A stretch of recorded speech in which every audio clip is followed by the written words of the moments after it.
جس میں فرعون کی خدائی کا دعویٰ، اس کا پانی میں ڈوب کر مرنا، پھر پانی سے نکال کر اس کی لاش کو محفوظ کرنے کا وعدہ اللہ تعالیٰ نے واضح طور پر کیا ہوا ہے۔ ان قرآنی آیات کا اشارہ بالکل واضح تھا اور صرف ایک جانب تھا کہ تجھ میں مرنے کے بعد آنے والوں کے لیے محفوظ کر کے عبرت کا نشان بنا دوں گا۔ ڈاکٹر مورس نے جب اس قرآنی آیات کا ترجمہ پڑھا تو بے اختیار چلا اٹھا، بالکل قرآن سچی کتاب ہے، اس کا ایک ایک لفظ اور اللہ کے پیغمبر حضرت محمد صلی اللہ علیہ وسلم سچے ہیں۔ اس وقت کلمہ پڑھا اور مسلمان ہو گیا۔ قدیم مصر کے اس فرعون کو عام طور پر ایک جسمانی بادشاہ کے روپ میں پیش کیا جاتا ہے جو بڑے رعب و جلال والا اور مضبوط جسم کا مالک تھا، لیکن ایک طویل سائنسی تحقیق کے بعد اب اس کی اصلیت دنیا کے سامنے آ گئی ہے، کیونکہ ماہرین آثار قدیمہ، تاریخ دانوں، سائنس دانوں، میڈیکل سائنس کے ماہرین نے مل کر مصری شہر کے اندر فرعون کے مقبروں کے شہر میں موجود ڈھانچے پر جدید ٹیکنالوجی سے ریسرچ کی ہے۔ سپر کمپیوٹر کی مدد سے 2000 جسمانی نقوش کی مدد سے اس کے جسم کے خد و خال کی تصویر کو تیار کیا گیا تو معلوم ہوا کہ یہ فرعون قدرے نازک جسم کا مالک تھا۔ اس کا بایاں پاؤں ٹیڑھا تھا اور بیماری اور کمزوری کی وجہ سے وہ چھڑی کے سہارے چلتا تھا۔ اس کے باپ اور اس کے ماں کے ڈی این اے کے نمونے سے یہ ثابت ہوا کہ اس کا ماں باپ آپس میں بہن بھائی تھے۔ ماہرین کا کہنا ہے کہ اس فرعون کی جسمانی خامیوں، کمزوریوں کی وجہ بھی یہی تھی کہ اس کے ماں باپ کا آپس میں دراصل بہن بھائی کا رشتہ تھا۔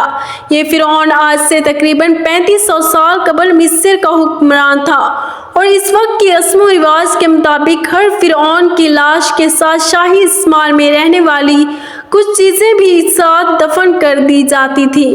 فرعون کی لاش عبرت کے لیے ایسے محفوظ کر کے دنیا کے سامنے رکھ دی گئی کہ آج انٹرنیٹ، اخباروں، ٹی وی چینلز کروڑوں اربوں انسانوں کی آنکھوں کے سامنے قابل ترس حالت میں موجود ہے۔